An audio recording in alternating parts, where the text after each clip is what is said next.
El 15 de febrero de 1989 a las 23:42, la policía recibió una llamada de parte de un hombre llamado Paul Solomon. Paul estaba desesperado, no sabía qué había pasado, pero su esposa estaba tirada en el piso, rodeada de un charco de sangre. Cuando la policía llegó, notaron que había algo raro. No se encontraron rastros de lucha, ninguna entrada fue forzada, y más bien pareció un ataque sorpresa. ¿Qué había pasado? Hola y bienvenidos a mi canal de YouTube una vez más. Perdón por los lentes y el reflejo que puedan llegar a causar, pero es que mi vista no da más, así que se van a quedar para que yo pueda estar en paz.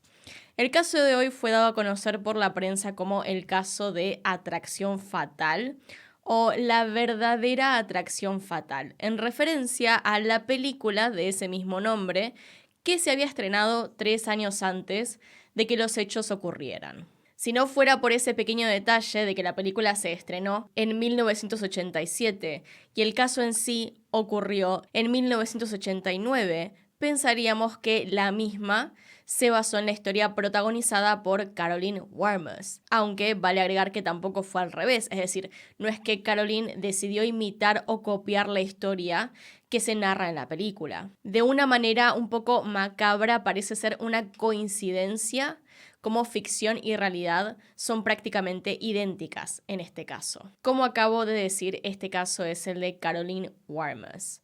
Ahí arriba en la que está en pantalla pueden ver el resto de mis casos. Acá abajo tienen mis redes sociales por si quieren seguirme en alguna de ellas. Y sin nada más que decir, comencemos.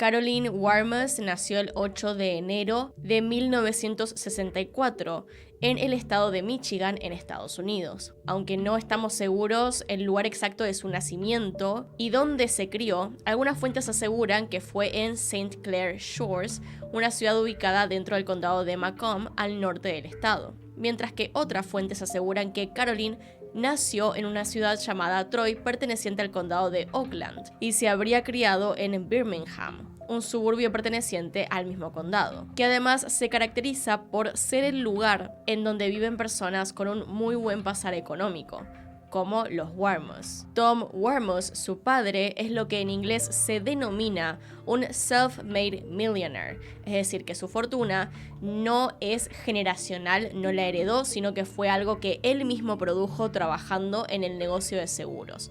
Para que se hagan una idea de lo bien que le iba en su carrera, en marzo de 1990, New York Magazine publicó el patrimonio del ejecutivo de seguros y este consistía en 8 jets, es decir, aviones privados, 2 yates, 15 autos de lujo y múltiples casas. Además de estos bienes, se calculó que para entonces su net worth, o dinero como tal, era de aproximadamente 150.000 millones de dólares. Caroline nació del matrimonio entre Thomas A. Warmos y Elizabeth, de quien no sabemos prácticamente nada. Fue la primera hija de 3 que tendría la pareja, a quienes, como ya deben imaginarse, nunca les faltó absolutamente nada. Al menos en cuanto a lo material, por supuesto. Los 3 niños tenían todo lo que deseaban, asistían a las mejores escuelas privadas de la zona y todo lo demás que trae tener tanto dinero. Sin embargo, el dinero no garantiza la felicidad de una pareja ni una familia, y cuando Caroline tenía 8 años, en 1972, tras un breve matrimonio, sus padres se divorciaron. No fue una separación tranquila, de hecho fue bastante larga y engorrosa. Caroline y sus hermanos menores, un niño y una niña, se vieron obligados a ser parte de un largo proceso judicial que llevó años y el cual culminó otorgando la custodia de los 3 niños a su madre Elizabeth. Según Elizabeth y sus propios hijos, desde entonces la relación con su padre fue haciéndose cada vez más distante. Aún estaban en contacto con él y Tom nunca dejó de enviar la manutención correspondiente, pero no era necesariamente un padre presente que se interesaba por sus hijos o lo que hacían. Más allá de todo esto, los siguientes años de vida de Caroline pasaron sin que haya mucho que destacar. Conocidos de la familia o de ella misma la describieron entonces como una chica callada, tímida y amable. Una fuente anónima la describió para los medios de comunicación como la chica que le presentarías a tu madre. Sin embargo, amigos de Caroline, pero sobre todo de su hermana menor, describieron que la mayor siempre se había relacionado con su familia y otros de forma muy extraña, rozando lo competitivo, especialmente con su hermana menor.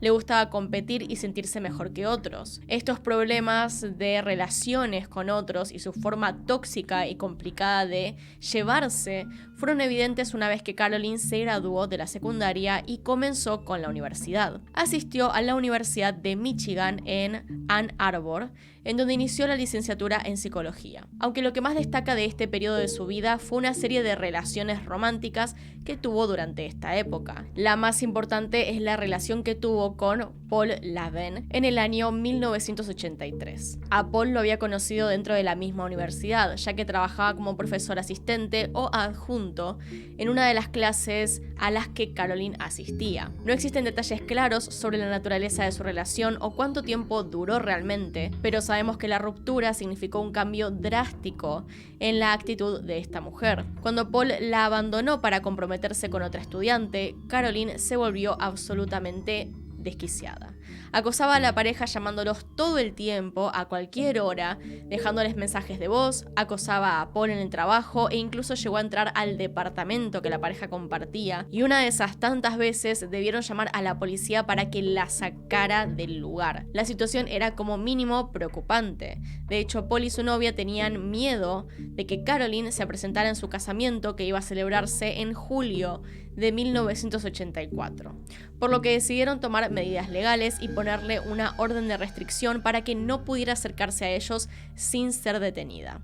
Incluso con la policía ya involucrada en la situación, Caroline siguió acosando a Paul y a su novia, incluso después de que ésta se convirtiera en su esposa. La obsesión que tenía por separarlos era tanta que pasó meses estudiando junto a un rabino para convertirse al judaísmo y así poder de alguna forma ganarse a Paul, que era judío. Amigos de Caroline recordaron esta época como una de las peores de su vida. Algunos de ellos la veían tan deprimida que tenían miedo de que intentara atentar contra su vida, aunque no existen registros de que efectivamente haya intentado quitarse la vida en algún momento. De todas formas, es indudable que la separación con Paul y su posterior casamiento con otra estudiante la afectó profundamente. Pero fue algo que de manera gradual fue superando, volviendo a concentrarse en sus estudios. Así logró graduarse como psicóloga de la Universidad de Michigan. Ya con su título como licenciada, en 1987, Caroline decidió cursar un máster en la Universidad de Columbia, lo que implicó que se mudara a Nueva York. En sus primeros meses en este lugar, Caroline salió con un hombre casado de Nueva Jersey llamado Jim Russo. Su obsesión con él fue igual de intensa que con Paul Laven. En esa ocasión llegó a contratar a un detective privado llamado Vicente Parco, al cual le ordenó que siguiera y vigilara a Jim. Caroline quería acabar con el matrimonio de Russo, por lo que esperaba que el detective privado fuera capaz de sacar fotos comprometedoras de su ex amante con otra mujer. Cuando Vicente Parco reportó que no había sido capaz de sacar ninguna foto con la que Caroline pudiera chantajear a Jim, llegó a pedirle que las creara de cualquier forma. Sin embargo, en el mes de septiembre de ese mismo año, ya con su maestría, Caroline consiguió un trabajo como profesora de computación en una escuela primaria de la zona llamada Greenville Elementary School, ubicada en Greenburgh, un suburbio de Nueva York, es decir, un lugar residencial. Trabajando ahí fue que conoció a Paul Solomon, un hombre de 40 años que trabajaba como profesor de quinto grado en la escuela. Paul no solo tenía 17 años más que Caroline, sino que además de la diferencia de edad bastante considerable, estaba casado desde hacía aproximadamente 20 años con una mujer llamada Betty Jean, con quien además tenía una hija llamada Kristen, que tenía 13 años cuando Caroline y Paul se conocieron e incluso asistía a la misma escuela en la que ambos enseñaban. Pero ninguno de estos hechos fue un obstáculo para que Paul y Caroline comenzaran una relación romántica. Ella aseguraba a su entorno que el matrimonio de Paul estaba por terminarse. Según lo que ella contaba, Solomon estaba esperando a que su hija se graduase para poder separarse de Betty Jean. Si Paul realmente planeaba eso, no podemos saberlo, pero sí parece ser verdad que su matrimonio no estaba en su mejor momento. Las infidelidades no eran algo nuevo entre ellos, ambos habían tenido amoríos por fuera del matrimonio. Más allá de estos amoríos, el matrimonio en sí tampoco era ideal. Según la propia madre de Betty Jean, su esposo era extremadamente controlador, posesivo y celoso con ella, lo que provocó que Betty fuese transformándose en alguien reservado, tímido y que apenas salía de su casa. Para aquella época, los últimos años de la década del 80, según lo que declaró la madre de Betty, esta había empezado a pensar en separarse. Es probable que en esa idea de divorciarse fuese influenciada por la figura de Carolyn. Claramente, Betty Jean no tenía idea de la naturaleza de la relación de ella con su marido, es decir, no sabía que eran amantes, pero desde que había conocido a Carolyn había decidido hacerse amiga de la familia. Por ejemplo, Kristen recordó en el juzgado tras los hechos la primera vez que la había conocido. Esto ocurrió un día después de que las clases ya habían terminado. Su padre en aquel momento la estaba ayudando a ella y al resto de sus compañeras de básquetbol a entrenar, cuando sin invitación previa, Carolyn se unió al juego como si nada. En los siguientes meses, la presencia de Carolyn se haría más y más común. Iba a todos los partidos de Kristen, los acompañó junto a otro profesor y su padre a un show de Navidad en Manhattan, y en todas ocasiones le preguntaba a Kristen si a su madre le agradaba. Quería a toda costa ser amiga de la familia, quería estar incluida en ese círculo. La relación paralela entre Warmos y Solomon siguió ocurriendo a escondidas. Sin embargo, públicamente y a pedido de Paul, Carolyn dejó de acercarse a la familia, o al menos eso es lo que le pidió Paul basándose en algo que ya había pasado, que no le gustó para nada. Resulta que en 1988, para el mes de agosto, cuando Kristen cumplió los 16 años, Carolyn le envió a la casa familiar 2 regalos. Estos eran 2 outfits, 2 atuendos de marcas caras y una pulsera o brazalete de nada más y nada menos que Tiffany's, una de las joyerías más conocidas de Estados Unidos. Los regalos eran un tanto exagerados, más si tenemos en cuenta que Carolyn apenas conocía a la joven, y se vuelve todavía más extraño si tenemos en cuenta que le hizo llegar estos regalos carísimos cuando expresamente Paul le había dicho que no se acercara más a su esposa e hija. Aunque también hay que decir que el hecho de que hubiese cumplido con su pedido no implicó que Solomon la dejara.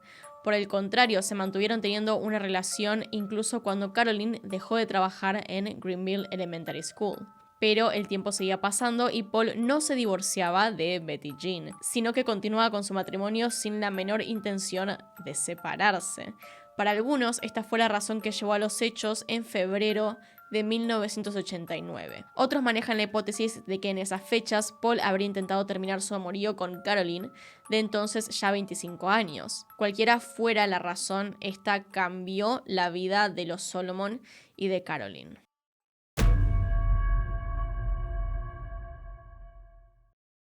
Los hechos, como tales, ocurrieron en la noche del 15 de febrero de 1989. A las 23:42 de la noche, la policía de Scarsdale, una ciudad muy cercana a Greenburgh, donde se encontraba la casa de la familia Solomon, recibió una llamada de Paul.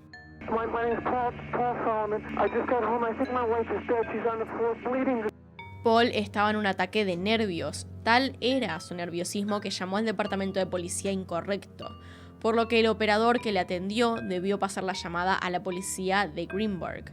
Cuando finalmente llegaron al domicilio de la familia, se encontraron con Paul aún en shock, mientras que la escena era realmente sangrienta. En el medio del living de la casa, en el piso y sobre un charco de sangre fresca, yacía Betty Jean Solomon. Acostada boca abajo, tenía a la vista varios impactos de bala en su espalda y su pierna. Los primeros análisis a la escena del crimen determinaron que no habían entrado a la fuerza ni por las ventanas ni por la puerta. La habitación en que habían encontrado el cuerpo de Betty Jean estaba totalmente en orden. No habían desordenado nada tampoco, no habían robado. Fuese cual fuese el motivo del crimen, todo indicaba que no había sido un robo. Además, un primer estudio forense del cuerpo de Betty Jean determinó que le habían disparado al menos 8 veces con un arma calibre 25, de la cual se encontraron 6 casquillos en el living.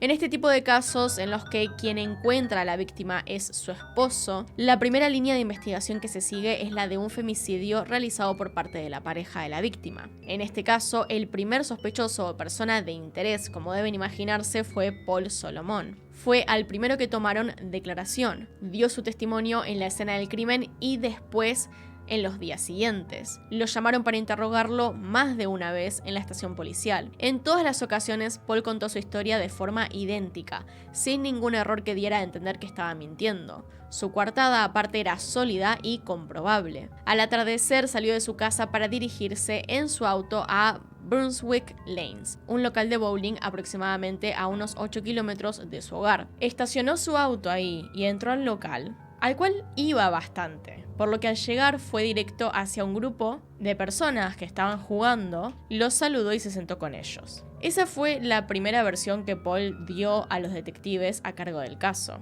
pero dejó por fuera la mitad de sus planes para esa noche. Sin embargo, en su primera visita a la comisaría, agregó información sumamente importante que no había contado antes. Aproximadamente a las 19:15, tras recibir una llamada, se fue del lugar sin despedirse o explicar por qué. Simplemente se paró y se fue. Del local de bowling, Paul condujo hasta Holiday Inn, un hotel ubicado en Yonkers, una ciudad no muy lejana de donde estaba. Su destino específicamente era Treetops, el restaurante del hotel.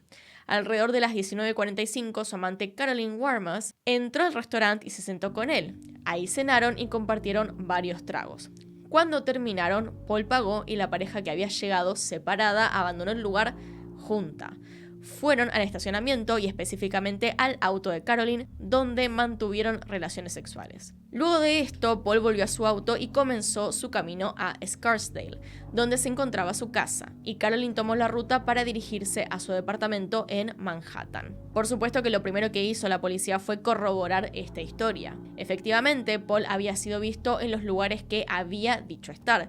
Existía únicamente una diferencia entre los horarios que había declarado y realmente cuándo habían sucedido.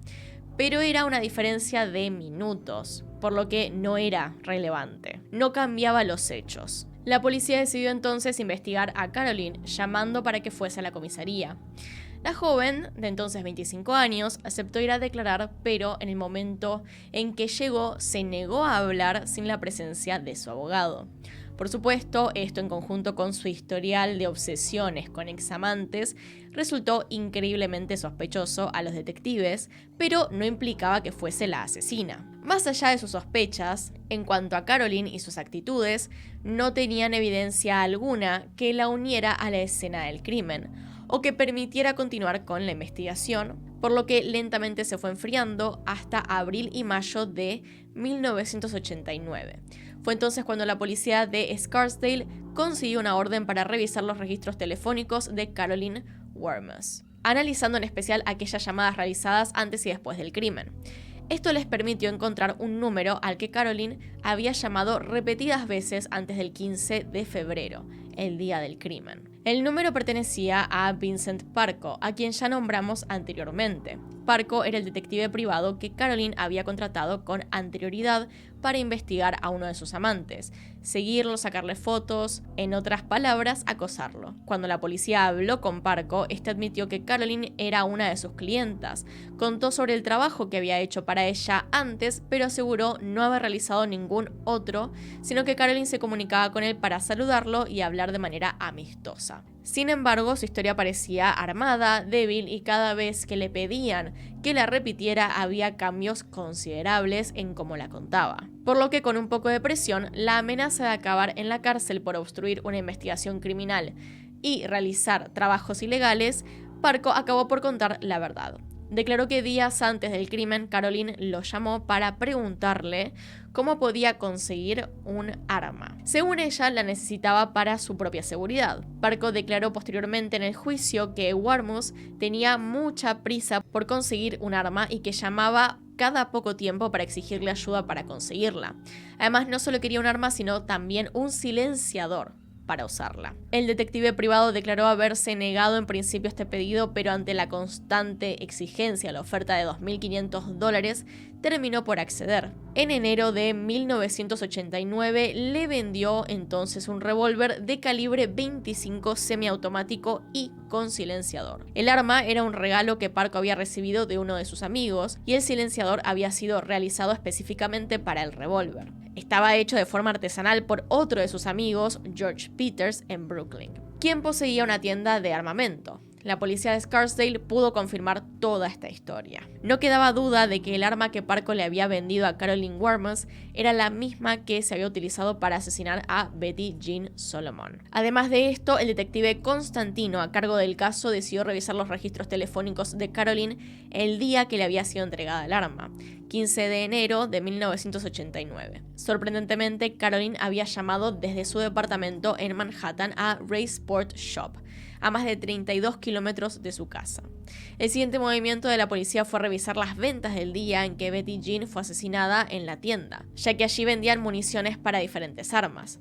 Se encontraron con que ese día, el 15 de febrero, se habían hecho 3 ventas de munición de calibre 25. Este tipo de ventas se realizan siempre con documentación, por lo que fue fácil acceder a quién había hecho estas compras. 2 eran hombres y la restante era una mujer llamada Lisa Katay, quien había mostrado su licencia de conducir de Nueva York. Por supuesto, la policía siguió el rastro y buscó a Lisa Katay, con quien fueron a hablar. Lisa negó por completo haber ido a Ray Sport Shop en New Jersey, mucho menos haber comprado munición en este lugar. Afirmó que de hecho ni siquiera tenía con ella su licencia de conducir. Esta había desaparecido en el verano mientras trabajaba. No estaba segura de si la habían robado o simplemente la había perdido. ¿Y qué es lo más interesante de todo esto? Agregó que en su empleo de verano había trabajado con una mujer llamada Carolyn Warmus. Todo estaba pareciendo tomar un rumbo claro. Carolyn había comprado ilegalmente a través de Parco un arma con las mismas características que el arma homicida.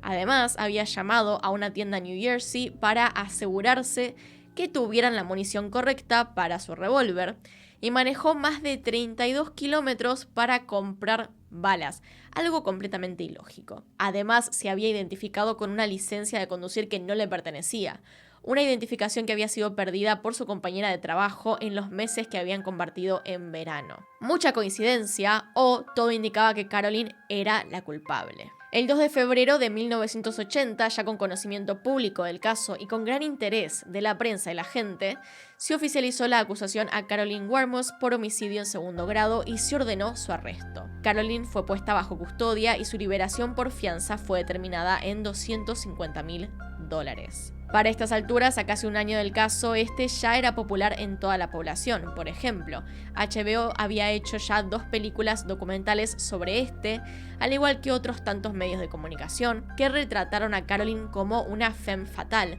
o directamente una asesina fría y despiadada incapaz de sentir compasión. El juicio, como era de esperarse, tuvo una cobertura mediática enorme. El 14 de enero de 1991, a 2 años de la muerte de Betty Jean Solomon, iniciaba en White Plains, en Nueva York, el juicio. En este declararon Parco, Paul y su hija, además de presentarse la evidencia que antes les contaba. Se dio a conocer una llamada realizada por Betty Jean aproximadamente a las 19:15 al 911. Se trata de una llamada de apenas segundos en los que se la escucha decir: "Está intentando matarme". La operadora del 911 no pudo identificar si hablaba de una persona masculina o femenina. En la llamada se escucha decir algo así como "he or she is trying to kill me", pero no pudo distinguir bien. E inmediatamente después de eso la llamada se cortó, así que no pudo preguntar bien. Siguiendo el procedimiento, se notificó a la policía, quien detectó de dónde había salido la llamada. Sin embargo, un error en los datos les hizo chequear la dirección incorrecta. El número de teléfono había cambiado recientemente de esa dirección a la casa de los Solomon, a la cual no fueron. David L. Lewis, el abogado defensor de Carolyn, argumentó que la evidencia no solo era circunstancial, sino que era presentada con cierta malicia para hacer ver a su cliente como la culpable. Además afirmó que Parco no había sido contratado por Caroline, sino por Paul Solomon para declarar y actuar contra Warmos. Este primer juicio duró aproximadamente 3 meses y culminó tras 12 días de resolución por el jurado, quienes de 8, 4 la declararon culpable. Sin embargo, nunca pudieron ponerse de acuerdo, es decir, no llegaron a alcanzar la unanimidad necesaria y por eso el juez del caso debió declarar el juicio nulo. Esto ocurrió el 27 de abril de ese mismo año. En enero de 1992 inició un nuevo juicio en el que la fiscalía presentó nueva evidencia. Un guante negro con sangre que supuestamente pertenecía a Caroline.